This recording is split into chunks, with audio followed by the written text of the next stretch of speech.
रामचंद्र खरातजी, गोव्याचे आमदार मुल्लाजी तुईलकर, संजीव नाईकजी, सागर नाईकजी आणि या ठिकाणी उपस्थित सर्व कार्यकर्ता भगिनी आणि बंधूंनो,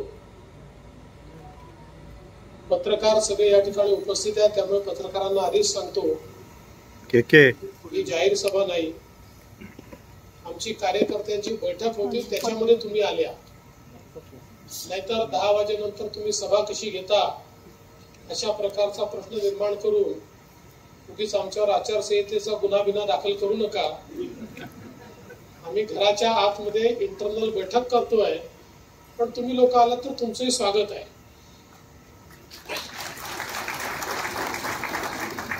खरं म्हणजे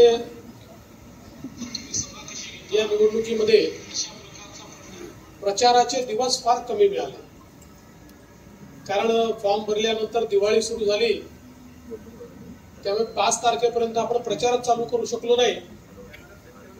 आणि आता 18 तारखेला प्रचार संपणार, म्हणजे एकूण 13 दिवस केवळ प्रचाराला मिळाले। आणि म्हणून मग आम्ही हा निर्णय केला की 13 दिवसामध्ये ज्या मतदारसंघांमध्ये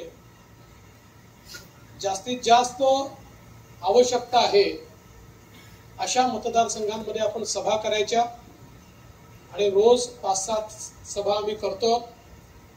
आणि अर्थातच हा मतदारसंघ 100% निवडून येणार हे माहिती असल्यामुळे इथे सभा घेण्याची कुठलीही आवश्यकता नाही हे मला माहिती होतं। पण तरी देखील अशा सगळ्या मतदारसंघामध्ये किमान आपण प्रचार संपल्यानंतर रात्री आपल्या कार्यकर्त्यांची भेट घ्यावी, या दृष्टीनं अशा काही मतदारसंघामध्ये मी फिरतोय। आणि म्हणूनच आज तुमच्यासारख्या सगळ्या कार्यकर्त्यांची भेट व्हावी म्हणून मी या ठिकाणी आलोय। खरं म्हणजे या मतदारसंघामध्ये आणि या नवी मुंबईमध्ये नाईक साहेबांनी केलेलं जे काम आहे हे कोणालाही सांगण्याची आवश्यकता नाहीये। खऱ्या अर्थानं नवी मुंबईचे शिल्पकार म्हणून नाईक साहेबांकडे पाहिलं जातं। आणि मी नेहमी पाहतो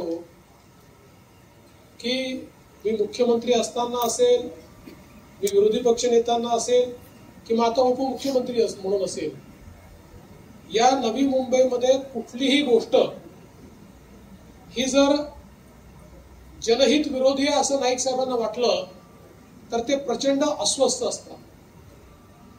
आणि कुठल्याही परिस्थितीमध्ये नवी मुंबईच्या विकासामध्ये तसूभरही डायल्युशन होऊ नये, चुकीचं काम होऊ नये, कुठेही चुकीचे रिझर्वेशन जाऊ नये, चुकीच्या पद्धतीनं जागांची विक्री होऊ नये, नवी मुंबईचे जे मैदान आहेत ते वाचले पाहिजेत, मॅंग्रोव्ज वाचले पाहिजेत, या ठिकाणचे जे काही आपले लंग्स आहेत, आपली फुफ्फुस आहे, अशा ग्रीन स्पेसेस वाचल्या पाहिजेत, याकरता टोकाचा आग्रह त्यांचा असतो।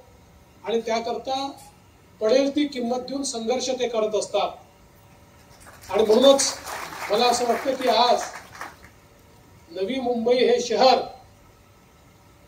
देशातलं एक अतिशय उत्तम आणि सुंदर शहर झालंय, याचं कारण अशा प्रकारचे नेते या शहरामध्ये सातत्याने लक्ष ठेवून असतात आणि या शहराला एक दिशा देत असतात। महानगरपालिकेच्या माध्यमातून, राज्य सरकारच्या माध्यमातून सातत्याने त्यांनी ही दिशा देण्याचं काम केलंय। आणि म्हणून मला विश्वास आहे की याही वेळी आधीपेक्षा आजपर्यंत त्यांनी जी काही मॅक्सिमम लीड घेतली असेल, जो साहेबांचा रेकॉर्ड असेल, स्वतःचाच रेकॉर्ड यावेळेस ते तोडतील आणि प्रचंड मताने निवडून येतील। आणि नवी मुंबईमध्ये आपली जी बेलापूरची जागा आहे, ज्यावर मंदाताई म्हात्रे आपले उमेदवार आहेत, त्या ठिकाणी देखील भारतीय जनता पार्टी पूर्ण ताकदीने लढते आहे।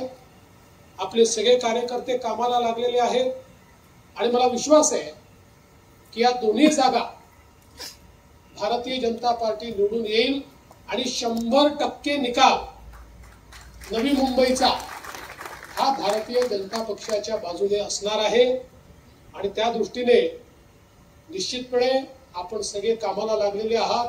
मला कल्पना आहे दिवसभर आपण सगळे काम करता, लोकांशी संपर्क करता, तुम्ही जनतेमध्ये असता म्हणून खऱ्या अर्थानं जनता तुमच्याशी कनेक्टेड आहे. आज इतके वर्ष सातत्याने नाईक साहेबांच्या सोबत लोक काय त्यांच्यावर प्रेम का करतात, तर नाईक साहेबांसहित तुमचे सगळे लोक, तुम्ही केवळ कार्यकर्ते नाही आहात तर तुम्ही एक परिवार आहात आणि हा सगळा परिवार सातत्याने कनेक्टेड असतो. म्हणूनच लोक वर्षानुवर्ष आपल्यावर प्रेम करतात आणि अपेक्षाही करायची असेल तर ती अपेक्षा आपल्याचकडनं करतात. मी तुम्हाला एवढंच या निमित्ताने सांगतो, मी राज्याचा दौरा करून येतोय, रोज राज्यामध्ये फिरतो आणि मला पूर्ण आत्मविश्वास महाराष्ट्रामध्ये पुन्हा एकदा महायुतीचं सरकार येतं आहे, चांगल्या प्रकारे येत आहे. आणि आपल्या समोरचे जे 3 पक्ष आहेत आता त्यांची काय अवस्था आहे मी सांगणार नाही, पण ज्या प्रकारे एकमेकाच्या सोबत राहून ते ज्या प्रकारच्या कुरघोड्या करतायत हे आपण पाहतो. अर्थात काही प्रमाणात आपल्याही महायुतीत बंडखोरी झाली आहे, आपल्या नवी मुंबईत तर झाली आहे, पण काही अडचण नाहीये. हे मी कोणाला कमी लेखत नाही, पण मला असं वाटतं की ठीक है, अपनी ताकत आजमा लो, अपनी हैसियत क्या है ये आपको भी समझ में आ जाए. ये जे बंडखोर आहेत त्यांना मी एवढंच सांगू इच्छितो, आप भी अपनी ताकत आजमा लो, आपकी हैसियत क्या है ये आपको समझ में आ जाएगा. ज्या दिवशी 23 तारखेला प्रचंड मताने आपली जागा निवडून येईल त्यावेळी निश्चितपणे बंडखोरांचं तोंड देखील छोटंसं झालेलं असेल. मात्र आपल्याला त्याकडे लक्ष द्यायचं नाही. आपण भारतीय जनता पार्टी, शिवसेना, राष्ट्रवादी काँग्रेस, रिपाई, पिरिपा, जनसुराज्य अशी एक मोठी युती आपली आहे. आपली लवजी शक्ती सेना आहे. आपल्या युतीच्या कामावर आपण फोकस करायचा आहे आणि चांगल्या प्रकारे ही जागा निवडून आणायची आहे.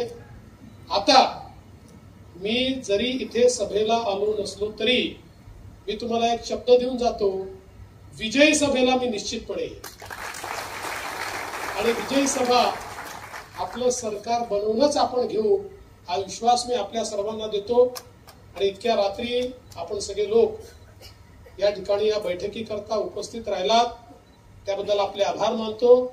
आणि माध्यमांच्या बंधूंना पुन्हा एकदा सांगतो, तुम्ही बघून घ्या, ही सभा नाही, ही आमची अंतर्गत बैठक आहे. ती घराच्या आतमध्ये आहे, कुठल्याही सार्वजनिक ठिकाणी नाही. त्यामुळे आम्ही कुठल्याही आचारसंहितेचं उल्लंघन केलेलं नाही हे पुन्हा एकदा बिंबवून मी माझे 2 शब्द संपवतो. धन्यवाद. जय हिंद, जय महाराष्ट्र.